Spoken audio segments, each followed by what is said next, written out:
Discover the hidden Israelite ancestry of some of the most powerful nations on earth. Watch as Scripture unveils the terrifying future of America and Great Britain as revealed through the sabbatical and Jubilee years. Discover the identity of Assyria and its role in this final Jubilee cycle. Learn of the pending judgments that are to be soon poured out as a result of transgressing the sabbatical years. Sightedmoon.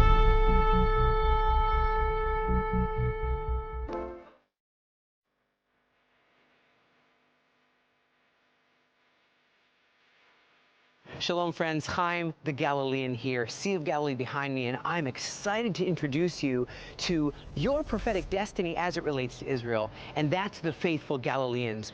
We Galileans of modern day invite you to come and cross the threshold with us, break your alabaster box before the Lord God of Israel, and I believe your life is going to be changed. We want to invite you to stay, pray, learn, and serve with the faithful Galileans of today.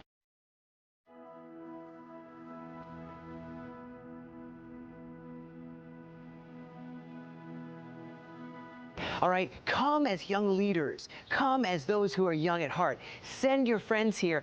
Book in one of our places with our bookings agent, in kibbutz living, in more country area, more city view, some of our locations like up on the hill. We want to invite you to then pray with us. Join Vertical Galilee House of Prayer. Come on, see how the living stones are singing forth the songs that shape a generation. And will you take your shift in the prayer house? That's Vertical Galilee House of Prayer. Will you put 1 hour, 2 hour, 3 hours of your time committed to preparing a place for the Lord in His land that He loves so much, where He did 29 out of 34 miracles right here and trained His faithful Galileans? We want to invite you to not only stay, not only pray, but learn. Join the Ambassador Academy. We've got this school, this discipleship school that goes throughout on excursions throughout this land. And it's not like a tour. You get to go and read the Word of God on the Mount of Beatitudes. You get to go to a boat on the Sea of Galilee, go to the different places where God did so much, but at the same time, receive your download for your ministry that God has for you in your home country, home community, home fellowship. All right, we want to invite you to not only stay, pray, learn, but serve. That's right, there's so many avenues where you can get your hands dirty in the soil of the Galilee and help the poor and needy, whether it's those who've made Aliyah, who are new immigrants and they're seeing the land for their first few moments, whether it's helping the poor and destitute in the soup kitchen. What about if you go over to fold clothes and give them away in the libracha? What if you're helping cook Shabbat dinner for the lone soldiers? You can play your part in being a blessing. You engage with the Father's heart and are equipped for your role in this time. Don't hesitate, don't spectate, participate in the fulfillment of His word. God bless you from the Galilee, from the faithful Galileans' home base.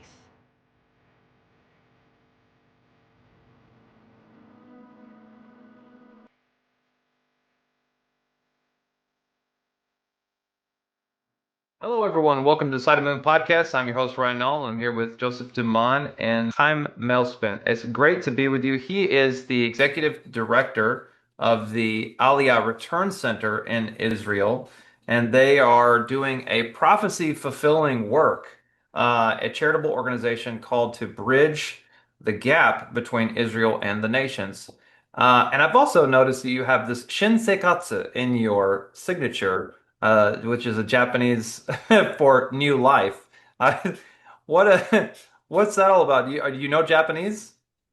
It's really a reach out. I don't know Chinese or Japanese, but it is a reach out. My name being life, and just when we raise a glass, we say, to life, to new life.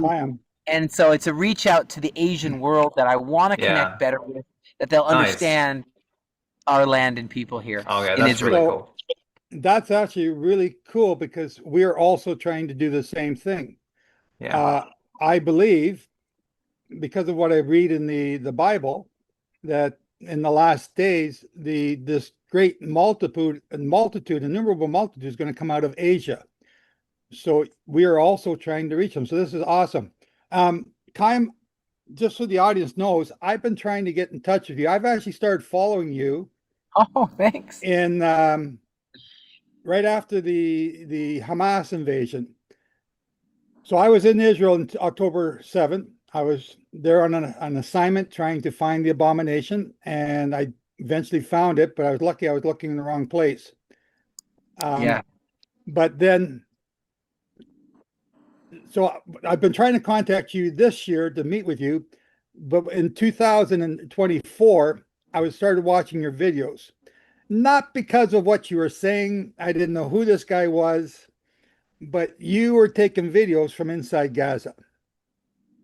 And what I was looking for was, sorry, but I was looking for the barley. I wanted to see what the grass was doing behind you and beside you, how tall it was, because I had to make a decision whether or not I was going to come to Israel in February 2024 during the war. And Indeed. I didn't think it was smart for me to do that, but I also had to do it to determine when the calendar was begin, which we go by the barley to begin the year. So that's how I came across you. Yeah. And did you start your videos during the Hamas war, or were you doing it? Actually, I was doing other videos just talking about immigrants and the story they go through, new Jewish immigrants from all over the world. We've been doing that for 13 years, here and there a video, but nothing like this where I would be right, like you said, behind enemy lines in Lebanon, behind enemy lines in Gaza, and putting an encouraging verse at the end. That started on October 7th, and it's been going consecutively every single day for almost 1,000 days. Yeah. So bring us back, because I want my audience to get to know you. In case they don't know you, you have a YouTube channel. And on October 5th, were you in the Army? No, I was called up on October 2023 is when I was called up because of the massacre, because of the invasion of Hamas, because of everything that was going on in the southern kibbutzes, and I didn't know what to expect. None of us did. And you go there essentially guns blazing to clear every single. There was like 6,000 invaders or something, and we didn't know how many hostages. I'm sorry. Were they still in Israel when you got there? They were still in Israel, because I got out of Israel on October 10th, and the invasion was still going on, and we didn't know the rumor mill's flying. Hezbollah is about to attack, and I didn't know what to do. I didn't want to be a casualty and take up a bed space. I'm not saying I was checking, but I needed to get out. And so you started on October 23rd. What were you doing before that? October 8th. October 8th. October Okay. 7th is was the massacre. October 8th is when I was called up. What And were you doing before that? Before that, I'm just running this. I run actually two charities, two registered ministries. One is the Aliyah Return Center.com. Aliyah, of course, is that word of the ancient promise being fulfilled of the ingathering of the Jewish people back home. There's like 700 prophecies about this connection of the land and people. And so we're practically helping them: food, clothing, shelter, job training, Hebrew school, much more. The other charity is training up, I call them ambassadors. They're not actual government ambassadors, but they're ambassadors of God's kingdom, God's heart, understanding Israel, probably very similar to what you do, and to teach them about what is God's heart for Israel, what is going on here. And so they're goodwill ambassadors for Israel, and they're trained in Israel's past, present, future military, past, present, future government, past, present, future pioneering, past, present, future faith. A lot of stuff is normally, as you know, skipped in your average Sunday school, Sunday sermon, seminary, sorry. And and so sometimes you're missing out, and somebody's got to fill in those details, and that's what we do. So go ahead, Ron. I'm sorry. This is very interesting what you're saying, because it's like this. It seems to be like there is this focus too on Christian immigrants, and which I thought Aliyah was only meant for specifically people with Jewish heritage, or they have to convert to some form of Judaism to make Aliyah.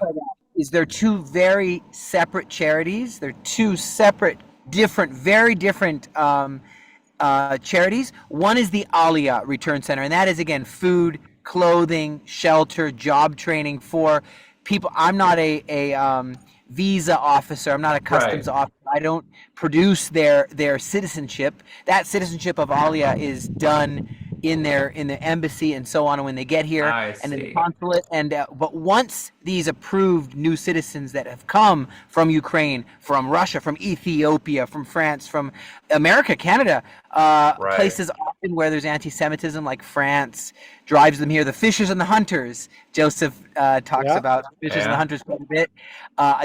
Jeremiah 16. Verse 14 through 16, and so though that's one charity. Okay, so I don't decide who gets Aliyah. We just help them, humanitarian aid, strictly humanitarian. Right. So once they make it in, then you've got this charity there to kind of. That's it. That's done. That's that. Yeah. Secondly, and not connected to that, and I really want to make it. It's secondly not connected to that are people from around the world, often Christians, who are not making Aliyah. They're not part of Aliyah. They're not making Aliyah. They come specifically to be trained and taught the way the Galileans were taught, and it's called the faithfulgalileans.com.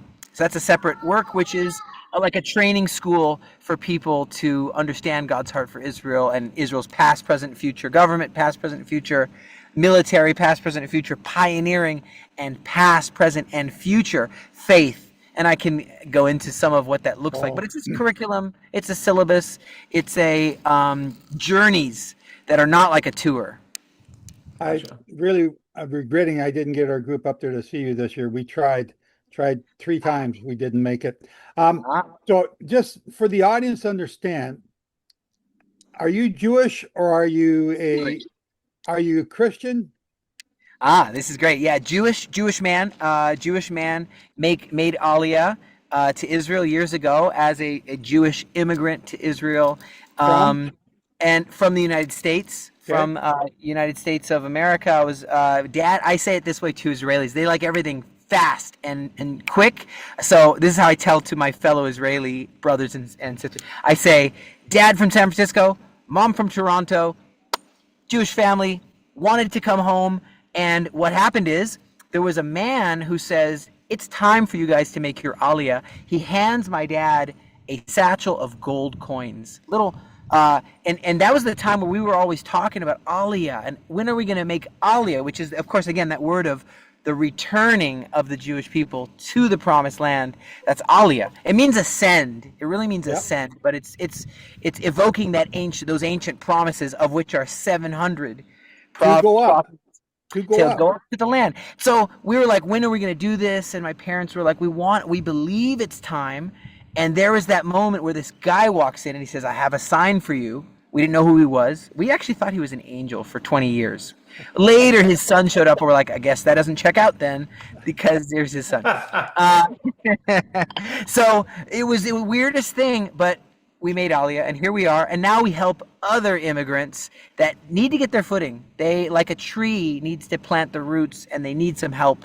And it's strictly humanitarian aid. The other one separately is to train lovers of Israel from around the world to understand and to participate in God's heart for Israel. So I'm from the Toronto area, and so that's really cool. Cool. I wonder if we crossed paths. How old were you when you made Aliyah? 15, and we lived a bunch in America, a bunch in Canada. We traveled around a lot. All of us were born in 6 kids in different places, states or provinces, each in different ones. Yep. So it was quite Ryan's raising 6 kids. Yeah. So he knows all about that. Congratulations. Thank you. So, so just, were you Jewish, and how did you convert? How did you come to, I don't know how to say it to you because I don't know exactly where you are in the spectrum here. So I'll just say it broadly. How did you become Christian? A believer. Can I say it like that? Well, I wouldn't say it like that. Are you messianic, or are you? Here, I'll explain it. Let me say it. What it is over time, one realizes through, you could watch the whole story, how many Jewish people feel that Christian means a traitor to Israel, because the Nazis were looked at as Christians. They had their belt buckle, it says God on our side, and the Iron Cross in Hitler's office and all that, and the Crusaders, and there's this whole underlying, just like, wow, we could never, that is not for us. It's like nothing against that. That's like Zeus, and he had a son, Hercules, and that's cool for you guys. This is how it's looked at. Yeah. And so I remember. Well, this is really good that you're explaining, because people need to understand this. Right. Yeah, it's like, cool, as long as you guys are you, let us be us. We got the cool guys like Abraham and Moses, and we're doing our best to, without a temple, to live out the best we can over here. You guys have your way, and the Buddhists have their way, and the Muslims have their way. Everybody's got their deal. Cool. That's how it really is looked at. And nobody, and just like many Christians don't understand that Jesus, his name was Yeshua, and he was Jewish, many Christians don't understand that in a deep way. Hang on, and Jesus was Jewish? There you go. Jesus was Jewish? Are you sure? So there you go. And he was the greatest rabbi ever in the history of rabbis. He was the greatest teacher. And people say, what do you mean rabbi? What do you mean? Well, that's what you call a Jewish teacher. He's called a rabbi, okay? And he was one of the parts of what we call Judaism. There was the Essenes, there was the Sadducees, the Pharisees, the Karaites. You probably know a lot about the Karaites, and Dead Sea community. And there was those who followed this rabbi called Yeshua. And so when I bring this up, not only the Jewish people don't get that, the Christians don't get that. Nobody seems to get that, and everyone's missing it. So for me, it took me a long time till I realized I'm not a traitor to my people. You're a Jew who is following a Jewish Israeli Messiah. Now I will say this too. Just before you move away from that point, that Jewish Rabbi Messiah, did he do away with the law? It's like, did he change the law and become Christian? If he did that, he would not be a Jewish Messiah. He would be something else. He would be that exact thought, which, the Greeks have Zeus and they're his son Hercules. So he didn't do that, to answer.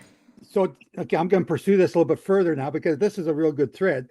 And to hear this coming from you is even better.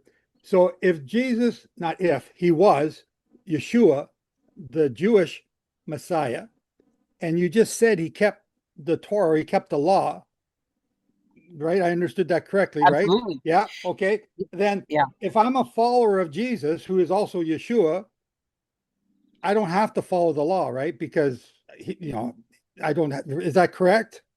Well, the word is that not actually law. It's actually, as you know, Torah is the guiding principles of life. Like gravity, you don't have to be Newton to know that if an apple falls off a tree, it's going to hit you in the head.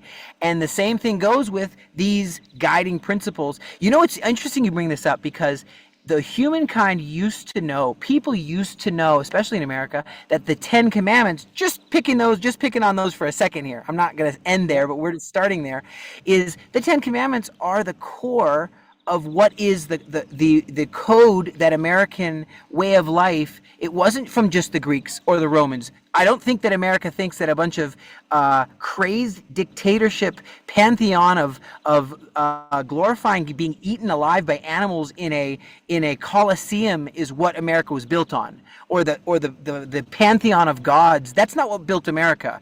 Same thing with the Greeks and Dionysus and Athena and all that is not what built America. What built America was actually a code of conduct, which is based off the Torah, which is based off the 10 Commandments, which is why they're so important and includes Shabbat in there. But people forget all that, and they're like, no, we're just based off of the Roman and the Greek and the philosophers and Socrates and Plato. And no, so to answer your question is yes, he didn't come to do away with it, and he's actually come to magnify it, and he did a lot of rabbinical style interpretation, which is great. That's what rabbis do. And I think the first time that I heard, when they asked him, what is the greatest commandment? You know what he said? He said, and they said, what is the greatest commandment? He said, Shema Yisrael, Adonai Eloheinu, Adonai Echad. And what's the next greatest commandment? Ve'ahavta l'recha kamocha. You shall love the Lord your God with all your heart, soul, mind, and strength. And he pulled out of Leviticus, and you shall love your neighbors yourself, even though that's not exactly the 10 Commandments, but he pulled it into two different sources. He's summarizing the 10 Commandments. Yes, and I said right. that is super rabbinical. I'm like, what a rabbi! Wow. I always found it so fascinating that the first thing he says as a commandment is that you should know that the Lord your God is one God. That's the first thing. That's First thing he basic said. principle. So to answer your question real quick about could I be called a Christian? The question any Jewish person has to ask is, if you believe that your Messiah is, whoever you believe your Jewish Messiah is, how could you? Then you'd have to choose. There's 33 or so thousand kinds of Christians. So what are you going to line them up and you're gonna have them battle and say, well, I like the benefits of this version and that version I like, because if you weren't from that, imagine most people say, well, my family, we've always been Catholic, or my family, we've always been Baptist, or my family, we're Pentecostals. We hate the charismatics, but we're Pentecostals. I didn't even know there's a difference. What? So how could someone who comes from outside that suddenly adopt one? I'm just going to eeny, meeny, miny, mo. It kind of doesn't really make sense. You just got to be a Jewish Israeli Zionist who stands to defend this land with his shepherd staff. And, it says your rod and your staff, they come from me. And Glock 19 is the... Anyway, point is that that is who I am. I call it a Jewish person who now found the mysteries of the universe and found the reason, the meaning behind everything that is in the continuum of the ongoing story. It's not Old, New Testament. I know you'll love that. Yeah. It's not about old and new. It's about there's an ongoing story. Guess what? Continuing today still. With us, we are part of the unfinished book of Acts. Yes. Yeah. Amen. Yes. So you just go ahead. No, just go ahead. One last thought is one thing. I don't know if I don't want to be like say too much, but every Jewish person that I talk to, everyone will say, look, you all agree that there's things that the Messiah has to do. This is something going to be a little edgy here. There's things the Messiah must do. Oh, hang on. Just so you know, we're not allowed to be edgy on Sightedmoon.com. Okay. We're gonna scratch it from the record. It's our middle name. Edgy. So there's things that even Christianity doesn't talk about. Things the Messiah must do. Bring the Jewish exiles home. Gather them. This is a work of the Messiah. Gather the exiles. He's going to have to bring peace on earth. No wars. The wolf. The wolf and the lamb will lay down to. The snake will no longer bite the kids. This is part of the promises. When you look at the end time prophecies in the Hebrew scriptures, our scriptures, in the scroll, there's things, and they just opened up the scroll of Isaiah, by the way. They brought into Shrine of the Book, and there's a version that isn't usually opened. They opened up a version. You can read it. And I sent my team there at the Aliyah Return Center. Just read the ancient Hebrew words, and you can read it like you're reading. It's our language, and you're like, wow, I can read what Isaiah actually wrote on this. Well, I don't know if his hand was the one on that copy, but it's just a new display. Point is, they promised the Messiah has to do some stuff, and then they ask me, so you say Yeshua is the Messiah. Did he bring peace on earth? Isn't there a war right now in Israel? Isn't there a war in Ukraine? Isn't there? Okay. Aren't snakes still venomous? So did he bring the Jewish people home? Is he? So how can you say he's the Messiah? So then we have to say something that does take faith, but it's not as straightforward, because you say, well, he did half the job, like being born in Bethlehem, and like half the job of the Messiah, not all of it. And then he's going to do the other half later, like judging the nations that come against Israel and other things, and he's not done his job. And if he doesn't finish his job, then there's no such thing as half Messiah. He is, he will have to do the job, right? And he will. See, so one of the things I miss these Jewish debates where the arguing, it's midrashing back and forth about these subjects. I haven't been able to do that for a long time, so I would love to be a fly on the wall when you're doing that. That would be so cool. Right. I mean, the Torah never said that Messiah could not have come the way Yeshua came. Like the Torah doesn't forbid that in any way. Like, so why could not have God have done that? You know what I mean? So it's a hard question. there's a fun question, like, if he's not the Messiah, could he maybe be part of the marketing team of heaven, maybe somehow in the marketing department, to get at least these words out to the nations through him and his team, his marketing team? And they brought this Bible at the expense of their own lives, the Galileans. I'm a Galilean.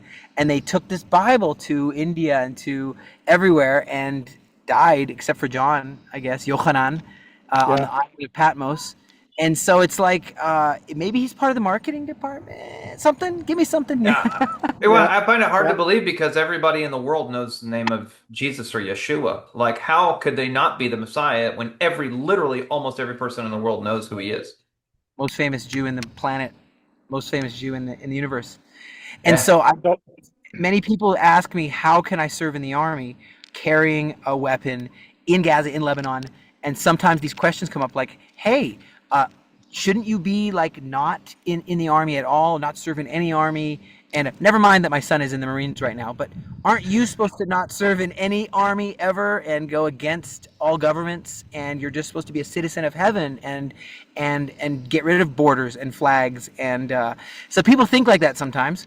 And it's a valid question. People have questions. And I say, well, the way I explain it is, I wasn't always like this. I never had a desire to be in the army. I didn't grow up thinking I would love to carry a heavy gun around.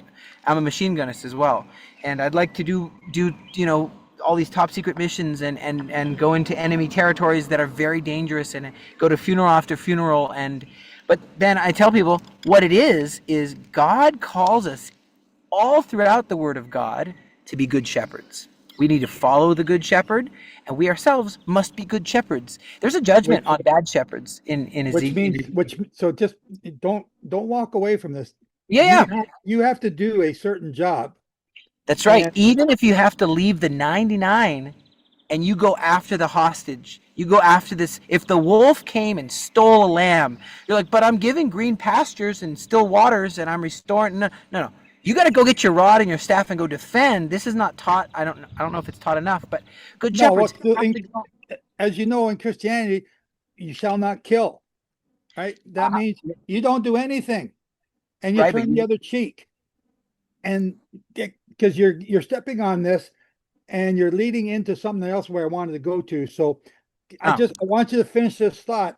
Are you, as a believer in Yeshua, allowed to defend or kill or murder?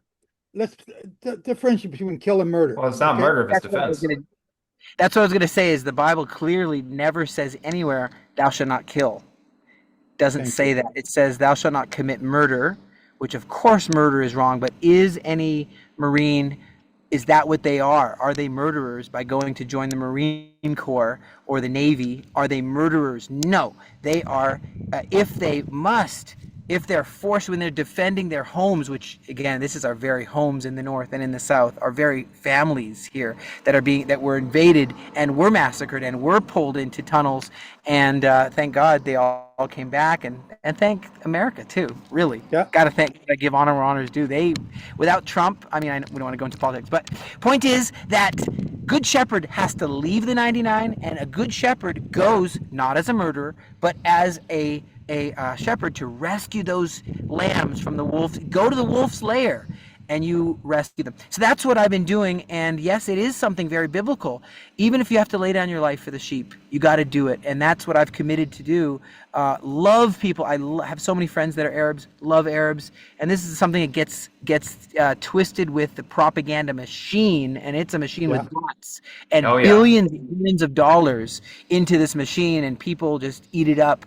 But there's a thing like, oh no, it's okay for America to go to the Marines, or it's okay for Singapore to have an army, but no, Israel should just lay over and die and not defend itself. You just mentioned something, and I've been pushing this out quite a bit, and it's in my next book. I'm really hammering away at it. Is the Daniel 8 prophecy, and you just talked. He shall deceive. He shall create a lie, and it shall be successful. I'm really butchering. But he'll cast the truth to the ground, and it will work. Thank you. That's it. And it's talking about Islam, and it's talking about the propaganda that is going on with what Israel supposedly doing to all these fat Gazans, starving to death. And now the latest one, I won't even mention, it's just too stupid. So, but that's prophetic, and he's going to be successful at it. Yes. So that's one of the things you also, and what we are doing by these podcasts is combating these things. There's others that are doing it as well. Yeah. But you mentioned it. I want you to go. Can you? Because I heard, and I don't know that much about it. Your involvement in rescuing some of the hostages. Can you talk about that? Sure. And before I forget, on behalf of myself, because I was there and I've been there many times since, and because of all the people that you help, thank you for standing up and being that shepherd. Thank you. It's definitely not something I ever wanted to have to do, and I really do. I just, it's important to say I love even Persians. Israelis like the Persian people, the Iranian people, even the accent I find nice. Like we are Persian, we are, it's like it's nobody has anything against the Iranians as a people, or not even against, how many joint Gaza, Israel things, all the peaceniks on the border there, they were all peaceniks. They were all like hippies. They were into all this kind of joint soccer. Israel and Iran were very close before 1979. That's right. Very, very mixed in a lot of different ways. We had the pipeline all the way to Ashkelon from Iran, pipeline of oil to under the Shah. And then, of course, people, just to summarize it all, a good way to look at it for an American, you guys are Americans, is, and, I hold dual citizenship. It's interesting to look at it this way. Why did the Twin Towers get bombed or got planes flown into them? What was the reason? Was America maybe too mean to the wealthy Osama bin Laden family? Were they mistreating? Because what people do is they think in America cause and effect. So was the cause indeed that America was maybe just not treating the Afghanistanian people, or no, we weren't there yet. We didn't go that. We weren't in Iraq. We didn't do that yet. So what was the reason why once we touch on the actual reason, it's ideology. It's jihadist ideology. That's the reason. Because of jihadist ideology. But people don't use that cause. They put any other cause other than that. And that's the problem. Why were we attacked in the South? Was it because Hamas wasn't working enough in the factories, wasn't working enough? That's not the reason. The reason is jihadist ideology. And you can go across the history, and it's that is the reason. You could have a rocket ship of Elon Musk, go to Mars. Everyone's having a great time. Suddenly they're like, what's going on? How did these Hamas get up here? How did they get up here to... Well, if the ideology got up there, you'll have Hamas on Mars. That ideology of jihadism is the dangerous interpretations. You're spot on. You're 100% right with that. And again, I'm plugging my book that I can't get finished because the ending keeps changing here. But that is the problem, is this ideology, and that's what I see as the warnings that are coming to us in the New Testament. This beast is this power that you are fighting right now. And when you, just to answer about also the hostages and stuff, when you look on the back of every flag, when the hostages were released after the political agreements, they would have these flags behind the Hamas, and one was the flag of Turkey. And that was just interesting. And there was other flags like Pakistan and stuff. But I noticed that, and you have Erdogan speaking of Jerusalem in Ottoman terms, saying Jerusalem is our city. It's a city from us. And in the same way that Constantinople, from the name Constantine, who allegedly saw a cross in the sky, which he obviously didn't because he worshipped the sun until he died. But point is that crushing the Christian existence and establishing a Islamic existence is what led to the 400. I mean, that's how the 400 years of Ottoman rule began.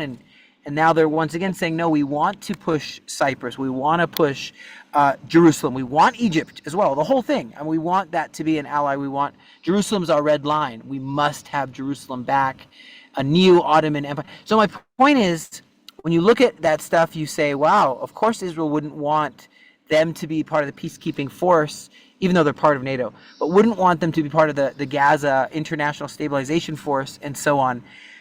But yes, I've been on many. So just so you know, what Chaim's talking about here is the Hamas peace accord or peace agreement that Trump set up, and the board of peace is with Turkey being on that board. So that's what you're talking about now. So everyone understands. and then putting troops into this international stabilization force, which would then rule Gaza and put in billions and billions of dollars. The only thing that no one would ever want to have happen would be for large rocket launchers that are called brand new Trump towers. You wouldn't want that to happen. You'd want them to be just Trump towers, not Trump towers with rocket launchers on top. So that is something no one's really talking about that I think is important going forward, how to make sure that doesn't happen, because that would be very unfortunate if that happened. Anyway, point is I made a commitment between God and myself, and I just said, yes, this call of a good shepherd is my call. There's a judgment on bad shepherds in Jeremiah and Ezekiel, but the good shepherds are supposed to lead the sheep by the green pastures, by the still water, yes, but they're also supposed to defend from the attack of the wolf. And so I remember making a commitment, and I just said, I will comb every inch of that sandbox until every hostage returns. I talked to one of the hostage mothers, and she said, please just call out to my daughter in the tunnel, because I go into all these tunnels, call out to her and use her nickname so they'll know it's not safe to come out. And she had this perspective. That's not how it works. They're in these cages that didn't just magically appear, bippity bippity bop, cage. These tunnels didn't just magically appear, bippity bippity bop, tunnels, metro, how many 500 kilometers of tunnel. And these aren't just tunnels, there's also supplies and weapons and factories and missile factories and so on and so forth. So I've had and booby traps, and so I've had a lot of close calls. In fact, I am a walking miracle. Maybe I should just share a few miracles. Yeah. So, but because I didn't know this, but so you were a tunnel rat. That's it. We studied. We're the first of the kind. I had to study the tunnel rats. I wanted to study the tunnel rats of Vietnam, Americans, and to see what they did, what they didn't do, what did they do with gas. Mostly they're crawling into the spikes of the communists. If you get communists, and which people forget that was what it was all about. Now that America is being taken over by communism, oddly enough, right? Yeah, wars have been fought over this stuff. But and so what it is, though, is I studied that. We had to develop our own systems. Next time you talk to Trump, just tell him you may want to hire Chaim Malespin, that's me, to make sure that the cartel of Mexico aren't making an interstate underneath the Trump wall, or else it kind of defeats the purpose of the Trump wall with some digging machines and whatnot. And I can make sure that happens if he hasn't already handled that. We have the best that is in the world right now, because we had plenty of failures too, didn't we? Yeah. Plenty. But I think all of that brought us to a place where we are the best in the world at dealing with tunnel threats right now. Things are always changing and advancing. But when it happened that I would go on these missions even to find the bodies, the bodies of the hostages that were murdered. We would go on these excursions, these missions, and we, still to this day, I'm dealing with the tunnel threat. But now it's in Lebanon. There's still more in Gaza, but I've been called to Lebanon, southern Lebanon, and you wouldn't believe what I found in my career. I've been inside hospitals. Now, this might sound really bad for people who are listening, but what is a hospital that has become a military base? Is it still a hospital? No sick people, no doctors. This hospital is now a military base with military personnel. So what is it? According to international law, it's called a military base. I'm just going with the international law. Yeah. Somehow people conveniently forget about that part, and they're like, why are you guys going through a hospital? And we ask everyone to leave, everyone to clear out, which they do. There's another brainwash. I just keep hitting brainwashes again and again in this time. One brainwash was, don't go into Rafiach, whoever's pronouncing it. It will be so bad. Don't go in there. All eyes on Rafah. Don't go into Rafah, Chaim. You'll die. They'll die. Someone's going to die. Well, what about this? Hey, guys, please leave. We're going to be scanning through here. Please leave. Oh, and they left. That's what happened. All that other stuff is called brainwash. Everything else, brainwash. What happened is, please leave, guys. Okay, we'll leave. Over here. Yeah. So, again. Yeah. There's so much I could want to talk to you about, and I don't want all the time to slip away.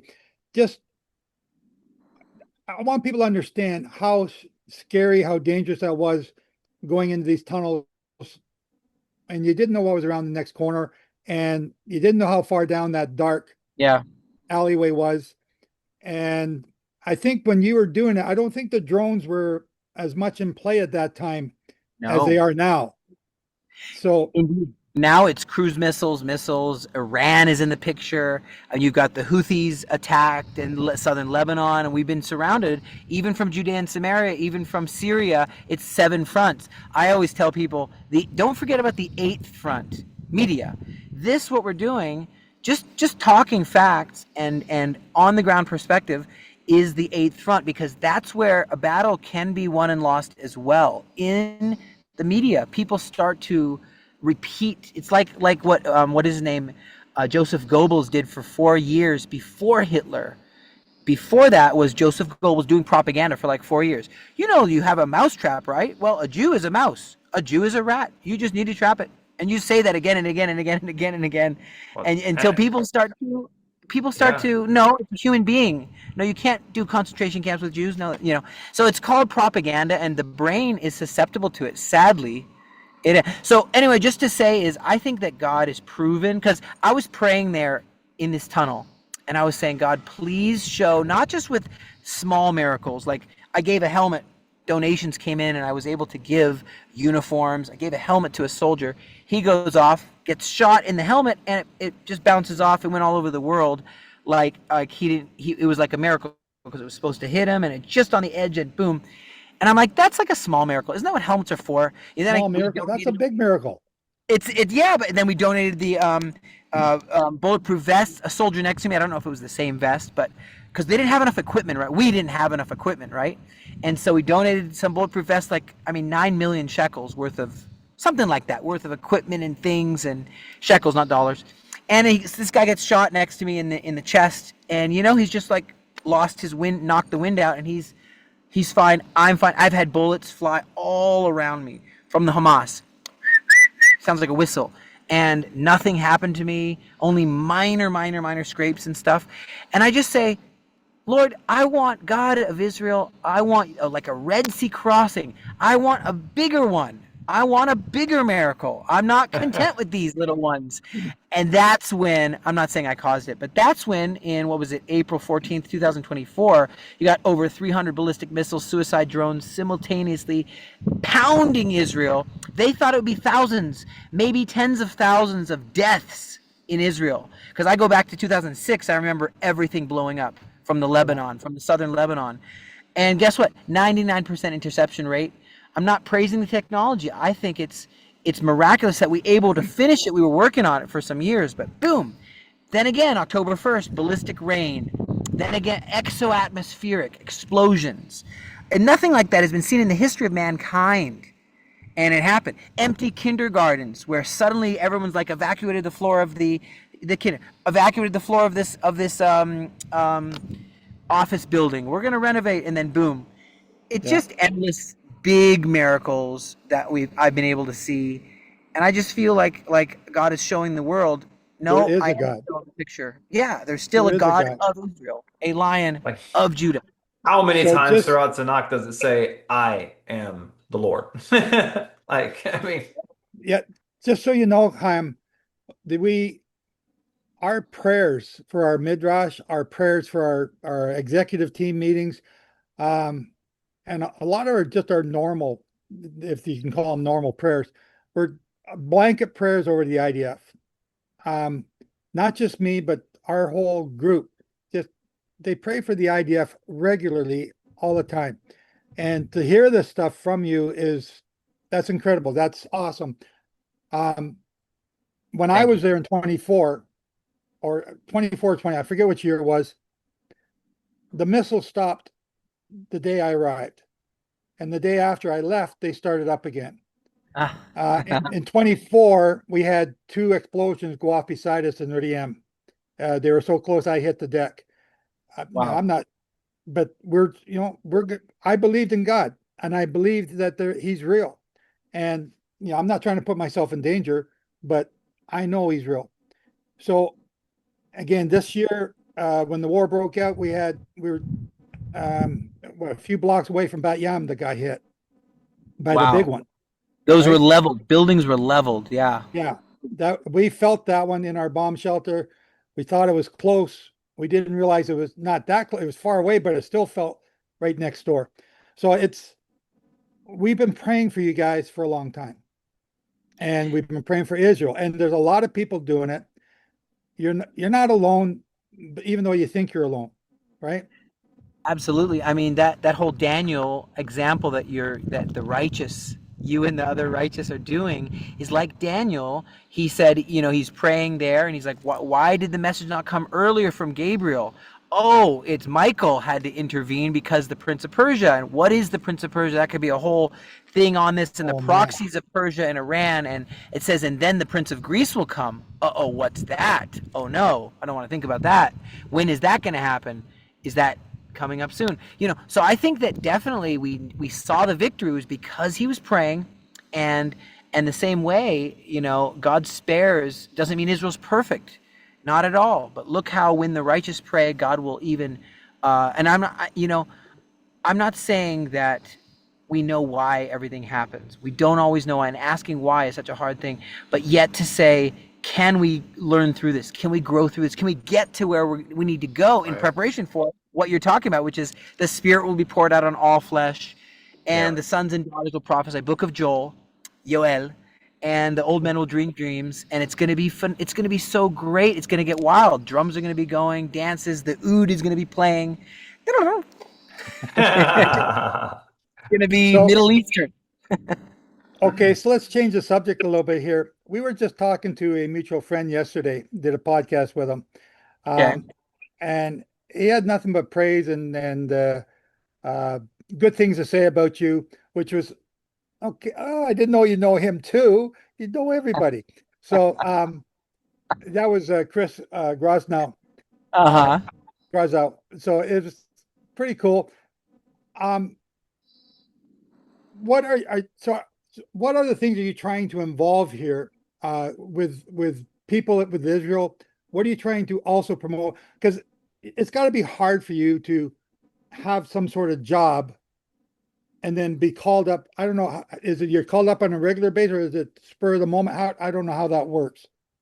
Yeah. So being consecutive deployment means even if you're going to take a shower, you have to have your gun there under your towel, right next to you. Sleep with your gun under your pillow. You are ready to go at all times. Now, some people mostly will do 3 months, and then they're released for another month, and then suddenly they're like, the system needs you back because it's heating up over there on the border with Lebanon on this place. No, we need another troop down on the Egyptian border. It looks like there's an invasion, So that's how, but I just didn't get those breaks. I haven't flown anywhere for now going on 3 years. I mean, I've been just in this constantly. And so I'll get these minor breaks. Like right now, I'm not in uniform. It can be a day, like tomorrow morning, I'm going back to the Army. So it can be a day, it could be 2 days, but with me, it's like a constant. Now I ask myself, is it better to do like the Marines where they're gone to Afghanistan for 6 months or to Iraq for 6 months, and then they have a week off to decompress, and then they go back to their family, and then they're called up again for another tour, they call it. Now, is that better, or is it better where you drive that way an hour and a half and you're in Gaza? You drive that way 3.5 hours, you're in Lebanon. You drive that way 3.5 hours, you're in Syria. So, what is better to have, you go to a restaurant and you're like, wanted to do a date with you, honey. I'm getting this 2 days off, and then going back for a month. And what's on your shirt? Oh, that's just I just got injured. It's just something, just a bullet wound here, or whatever, that's kind of like there's no real divide between, like the Marines at 6 months, then you got a week off and you got to switch back to real life. So people are all kind of on hypervigilance. It's called PTSD. Some people can't sleep. I'll just say one story is my buddy who's with me all the time. He couldn't sleep. Like he'd wake up startled, like, and I'd say, what do you see? He says, I see I'm back there on the 7th of October. I see fire. The Hamas lit a lot of things on fire down near Be'eri, near Kfar Aza. A lot of the roadside, they lit on fire, maybe for smoke screen. I don't know why. And they lit houses on fire and people on fire and so on. So there was one lady that was on fire, burning. So he just decides to grab a bottle of water. We have water, usually bottles with us in our different war machines or Hummers or Humvees or whatever. And so he just runs to put it out. It's the first thing he thought of. He didn't want to see what else was around or if there's Hamas right next to her. And this is on the 8th as well, I think, 8th of October. And so then he goes to pour water on her, and then her last scream just finishes, and she dies. So he sees that every night, and that's called PTSD. He's like in that moment. And so I just opened our Aliyah Return Center just opened a rehabilitation home for PTSD struggling people. And he's next to me all the time, this guy.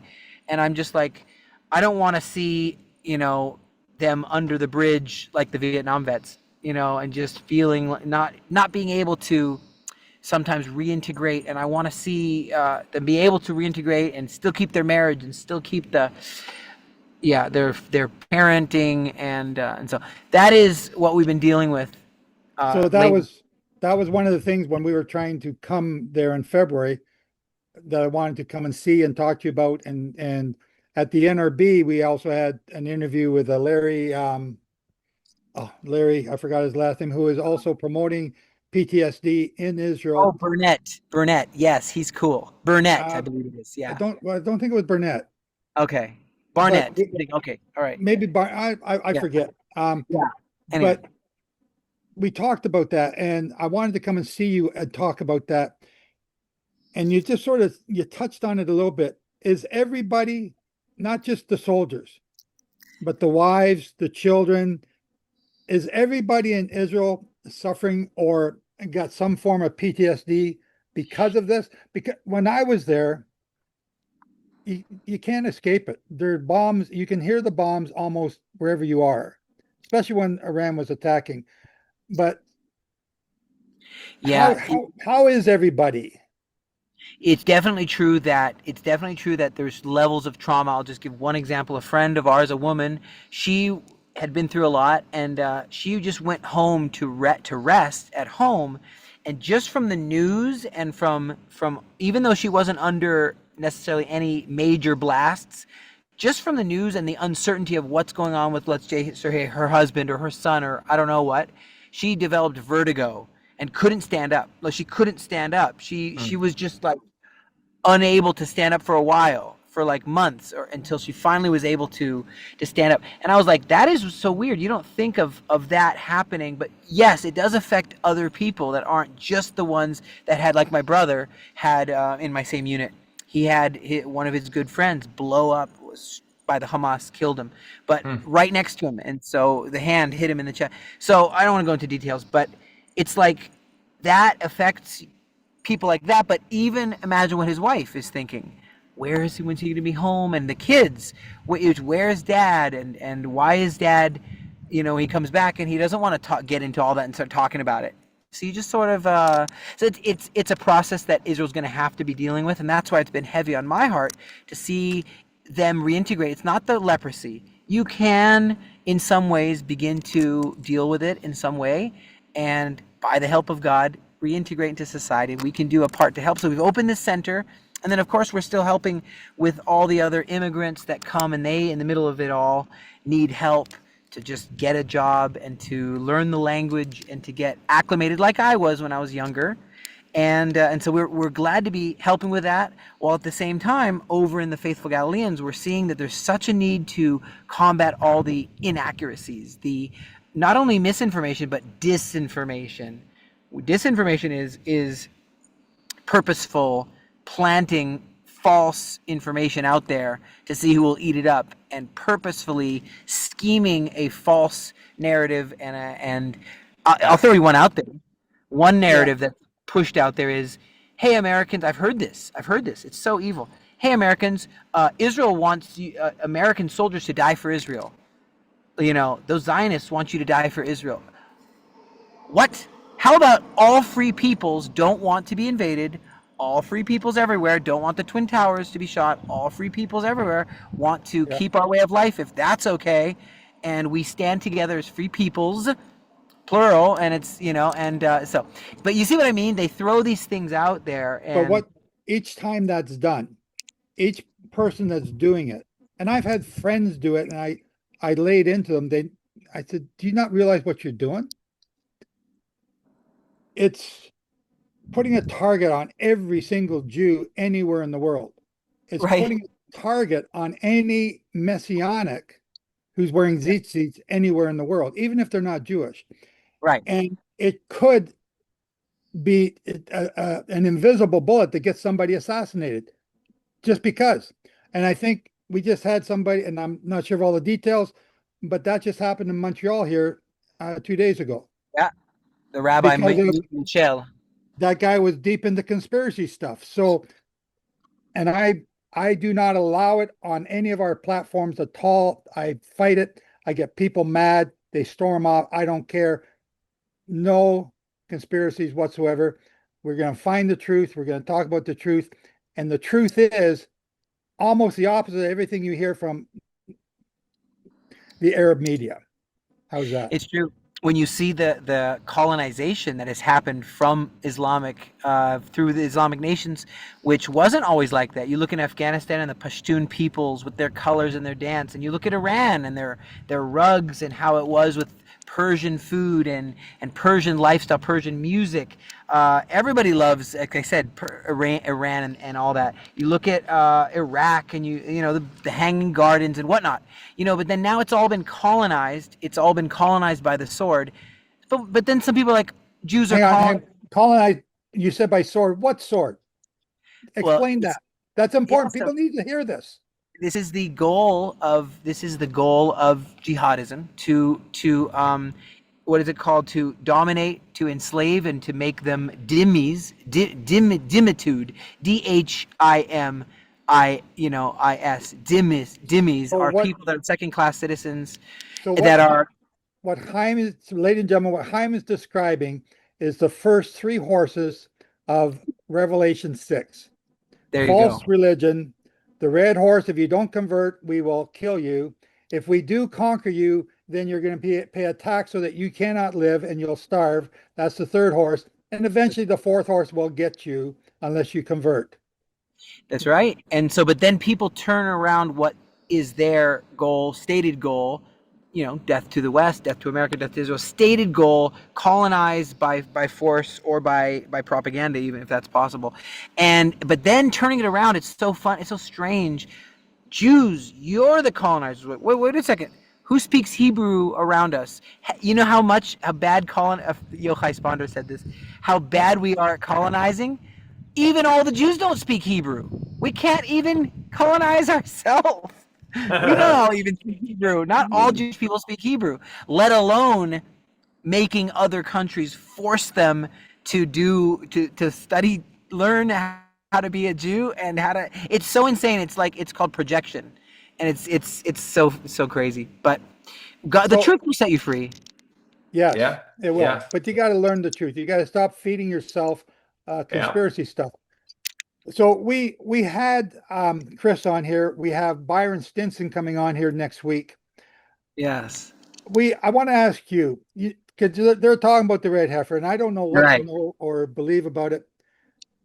But with all of Israel so involved in this, and everybody's involved, I believe, and I don't know how true it is, but I think it's very true that everybody knows somebody who suffered a loss throughout the entire state. How important this war seems to be developing something, 7 fronts, 8 fronts. You say 7 fronts, you fought, you knocked off Hamas, you've killed Nasrallah, you defeated Iran in 48 hours. Syria did that. The West Bank, boom, boom, boom. It's awesome. These are miracles taking place. How important, after all this death and fighting, does that red heifer now become? Pardon me? And the Houthis as well in Yemen. The Houthis as well, yes. How important does that red heifer now become to the nation of Israel? When the prophecies speak of the purification that must happen, and I'll let Byron get into this more, and others that you mentioned. Well, we'll get into him about a bunch of things. I want you to address everything that you want to. How important is this? Because, because it's just so everyone understands, a lot of people in Israel have now been to funerals. They've been in graveyards. They've touched dead bodies. They've killed people. there's a lot of death going on, and right. this impurity is spreading. How Yes. important is this? Well, yeah, so you probably know that the Temple Institute has been going on since 1967, really, when the liberation of Jerusalem, the reunification of Jerusalem, coming back to and it's important to remember, it's just a quote. I like to be quotable. If you quote anything I say today, this is what I want them to quote. It's something I came up with. Hubble telescope can take pictures in deep space, and it can see galaxies. What will last longer than the deepest space galaxy? The name Jerusalem. Jerusalem will outlast time itself. The name Jerusalem. And it's a new Jerusalem. Where is that? Where is the new Jerusalem? At Jerusalem. Okay? All right. It's Jerusalem. Jerusalem's the name. Here's something that you're gonna really shock you. The name Jerusalem outlasts the name Jesus or Yeshua. Whoa. He says, and his name is going to be that no man knew, will be written on his thigh, on his vesture and on his thigh, that no man knew. Even your name, Ryan, even your name, Joseph, even my name.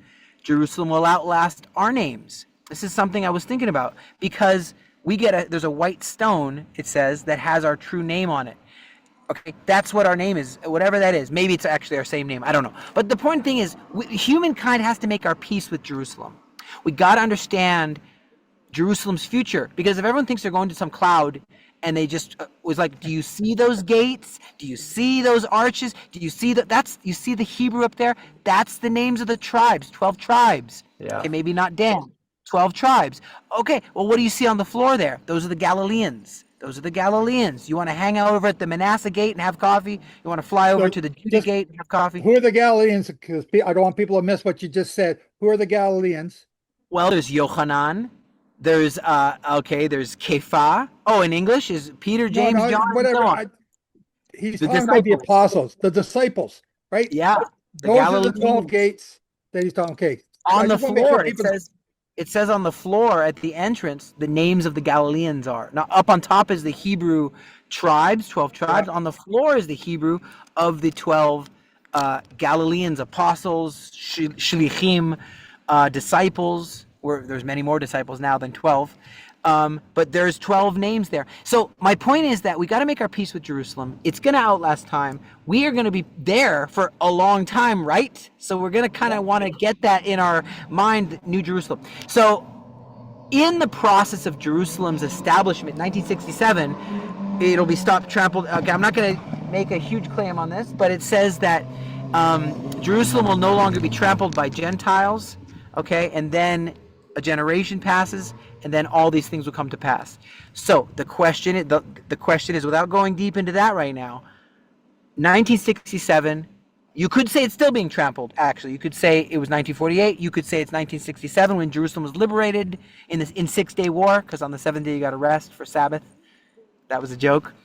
But 6 Day War, and Jerusalem was liberated. At that time, the Temple Institute began to really work hard to make all the preparations, like the laver, to wash, like the many things. All the accoutrements. The accoutrements and the incense and the priest's garb with the pomegranate, which, by the way, is our symbol of our charity.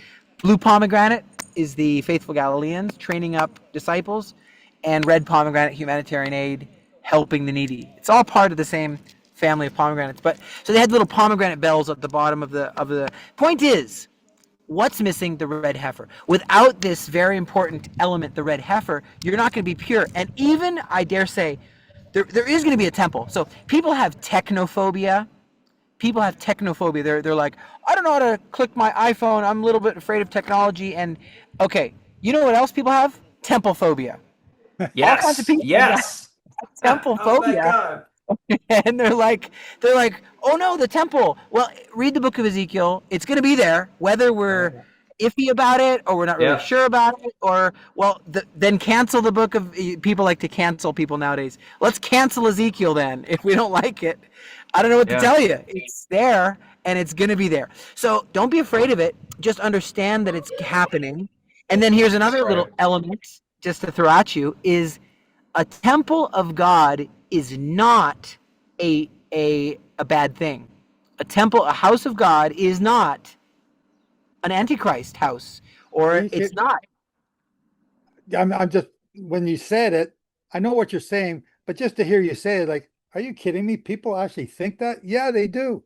They do. Yeah. Just to hear it said out loud was kind of like, wow, you just sort of stunned me there for a second. I was just talking to my wife yesterday about this, and you know, well, why do we need the red heifer? Why do we need the red heifer? So, well, you know, if temple sacrifices are going to be reinstated as in Malachi chapter 3, then just as it was in the days of old, right? Then you have to have that red heifer as the entry point. That purification ceremony is the entry point to all the other sacrifices. So if you don't have that, then you don't have a temple, basically. That's exactly right. You can't, I mean, I don't know if, again, why are these things there written? I don't know. I didn't write it. But I'm just saying we agree these things are written there. They are written in the Bible that we believe is the word of God. So it's there. So we have to make our peace with there is going to be a temple. Why? It's there. It eventually gets defiled. Yes. But the fact that something gets defiled doesn't, the fact that something gets defiled means it was holy at first. Or you can't defile something that was already defiled, because there's another perspective, a brainwash that people, I'm just hitting on brainwash. That's interesting. You can't defile something that wasn't holy first. Right. So you have a holy temple sitting up there yet to come. Holy means good. Good. Holy means good. Holy doesn't mean bad. I know this. I know I'm talking like. No, I'm laughing because I see what your mind triggers other stuff. So, but you trigger something in my mind, and I just see the times going by here. I can turn on the light, maybe. No, you're good. I'm just looking at the clock, right? So, because I'm looking at my audience and I'm saying, what are they asking? So you mentioned something, you know, you said the 6-day war and then you took the day off for the Sabbath. No, you didn't. How do you justify going to war on the Sabbath? And we hear about the attacks on Shabbat. How do you justify that when God says you're supposed to rest on the Sabbath? Can you delve into that a little bit? I don't have the accounts in front of me, but the Bible definitely had throughout the Bible that God's people Israel went to war on Sabbath day. I need to go find it. Where exactly? Nowhere in the Bible do people rest from war on the Sabbath day. They walked around Jericho for 7 days. Yes, there you go. But it wasn't like a war is. If you're there, and now what is the point of the IDF, the Israel Defense Forces, to defend this land? And again, a good shepherd must. And I like, for example, I was talking to I have some religious in my unit in the Army, and so I said, guys, why are you driving? I said, hey, you're not supposed to drive. Religious means you don't drive on Shabbat because you believe that explosion in the pistons of the engine is a fire, and you're creating a fire. Don't kindle a fire on Shabbat. You can get stoned for that back in the day. So you're making a pistons, boom, boom, boom, boom. It spins the axle and it. Okay, so you're driving a tank on Shabbat, buddy. Why are you doing that? It's like, well, it's actually a good thing to defend Israel. And if you know where they get that? Did I just hear you say, like Yeshua said, is it wrong to do good on Shabbat? Precisely. There's quite a lot, and I wish I had the numbers in front of me. Quite a lot of the Mishnah, which I'm sure possibly everyone watching knows the difference between the Torah, the Tanakh, the Mishnah, the Gemara, and the Talmud. The Talmud is, of course, Mishnah is the interpretations, like the Wycliffe interpretations. Then you have the Gemara, which is like the completion of the interpretations, and then which could be like the Wesleyan completed works. That's the Gemara. Then the Talmud is just the Billy Graham study guide. That's the Talmud. It's a study guide. So you got a little Torah, you got a little interpretation, like he meant that, and then you got the completed work. Billy Graham. On a study guide, the great Billy Graham study guide. So I think that when you look at how they got their explanations, a lot of it, believe it or not, sounds like direct quotes from Yeshua, or from the New Testament, such as the if you have a speck in your eye, if you have a log in your eye, how can you talk to your brother about the speck in his eye? Have you heard that? That's from the Mishnah, which was written hundreds of years after it was written in the New Testament. But there's a lot of this, because guess what Jews do? We do midrash. It's just that's what Paul was. He was a rabbi too. Yeah. So the answer is you can defend your land on Shabbat, to answer your question. Yeah, and good. I want to get it. I see it's getting dark there. I want you to tell me what you want to say about your not so much the Aliyah Center, but maybe the PTSD Center, or you got other things going on there too, I think. So yes. Pitch, but where is it? Where is all this stuff found, first of all? Well, I'm going to hit you with this. With this. Here we go. I am convinced that Acts 15 and Amos chapter 9, verse 11, book of Amos, the resurrection of the tabernacle of David is a defense mechanism for Israel and, dare I say, for Goshens globally. And this is going to get, I don't have time to go into why I believe this, but a friend had a vision about this, that Goshens are going to be, what is a Goshen? A Goshen, that's the area in the mouth of the river. The mouth, I believe, is the delta, it's where the river ends at the Nile River, and it's a fertile area. In Egypt, that place had light wherever else was dark. That place had food wherever else was, that place wasn't touched by the plague. That is a Goshen. And I believe Goshens, plural, are going to be shafts of light existing in worship in the pattern of the tabernacle of David. And you don't need a red heifer to get in there. Okay? Tabernacle of David is a place where you have freedom. It's not a church. It's a place where worship is going on. And so that's what we've created there in the Galilee. It's called the Vertical Galilee House of Prayer. And it's a tabernacle of David with singers all night, all day, all night. And sometimes there's been breaks now because of this war, but we want it to be, we need your help to get everybody to bring a defense mechanism which will shift the atmosphere, which will, I don't know about how many angels get sent where or whatever, or Michael, or all these things. I don't know about all that, but I do know that something shifts and something wins when people pray, and we need help. We need a convergence to come to the Galilee in the tabernacle of David pattern that David did. And what's the what's it called? What's the website called? What's the URL? Yeah, just go to Faithful Galileans, Faithful Galileans, GALILEANS.com. Nothing's .org, it's all .com. Aliyah Return Center.com, faithfulgalileans.com, and you go click on pray, and you'll see there a place that's been established, and I really do believe it's going to be a Goshen, because like literally when you look at all the stuff you teach about, and the end of it, flee to the mountains, you who are in Judea, go to the mountains. How are you going to be protected? I mean, unless there's a global EMP, electromagnetic pulse, how are you going to be protected anywhere? One little just click of a button, the whole mountains all explode with missiles, even bunker busters, as we well know. So, and it has to be a supernatural protection, the shields of the earth, quote unquote, spoke of by David.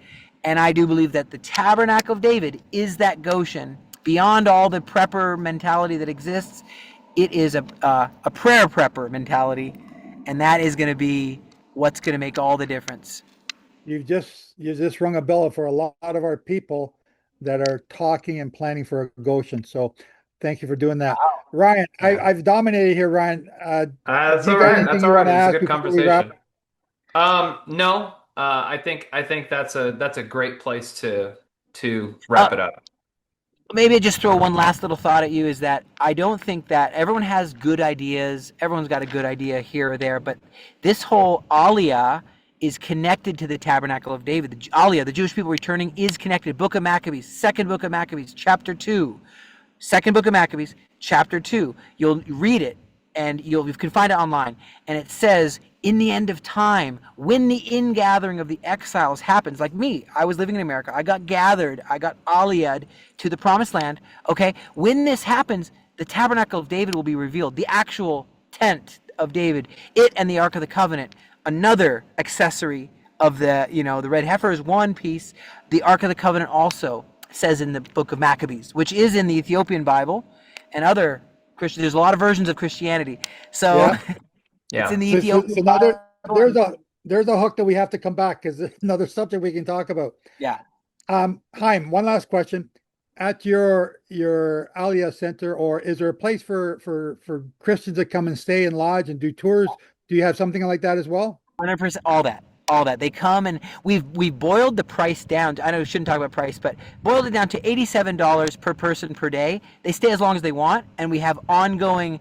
Got a teacher, we got a trip, we got a volunteer day, then we've got an adventure, then we've got, so it's an ongoing system that people can come and experience, and they just hopefully can save up $87 per day per person, and it covers everything. And we're actually trying to raise money to subsidize that, actually, so people can not pay anything and have that sent through a grant somehow ahead of time or whatever. So that's the way we do it. Really cool. Yeah. So very cool. Like I bring tours over there all the time, and man, so 26 times. Wow. I should have got up there to see you. Next time you're invited with that warm. Next time could be sooner than we both realize. Come on. Yeah, we got some bottles for you. One of the things we do here is we give the guest speaker the opportunity to close us out with a prayer. Would you like to do that, sir? Sure, and you know what? I'll do it in Hebrew. Okay. Perfect. Yeah, Avinu שבשמיים, אלוהי אברהם, יצחק ויעקב, אנחנו מודים לך עבור ההתחברות, עבור חברים של ישראל, תוכניתך שיעשה, שיבינו את רצונך. May the people connect with your heart. May they connect with your heart for this land. Not the brainwash out there. May they connect with truth. May they connect with destiny. And bless my brothers. Thank you for this time. B'Shem Yeshua. Amen. Amen. And may I say, Father, bless Chaim, bless his unit. Yes, Lord. Bless his brother, his family. Bless all the IDF, wherever they are. They're in harm's way a lot of the time. Please provide more of those miracles for them. Keep them safe. Bring them all home safe. In your great name, Jehovah's name, I pray. Amen. Amen. Thank you, Chaim. Thanks so much. This has been amazing. Thank you. God be with you. Again soon. Call me again soon. Okay. God bless. Bye.